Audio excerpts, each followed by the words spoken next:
So ito siya guys. Ito yung ano, yung mag-shower, yung mag-shower tayo galing sa ano, galing sa, ayan, sa dagat. Ay, ayan siya.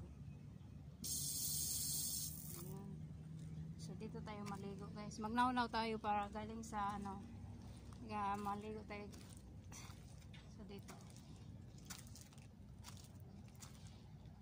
Ayan siya. Yan ang paano, yan tayo magbanlaw yung galing tayo sa dagat. So ayan siya.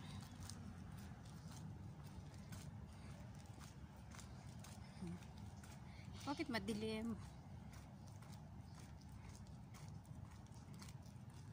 So dito banda may ano sila, may ayan, taga-tinda ng sandwich dito. So dito din daw po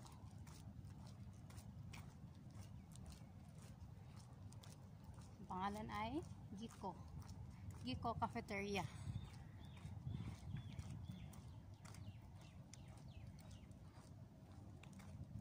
So just walking lang, pauwi na ako guys kasi 6:30 na.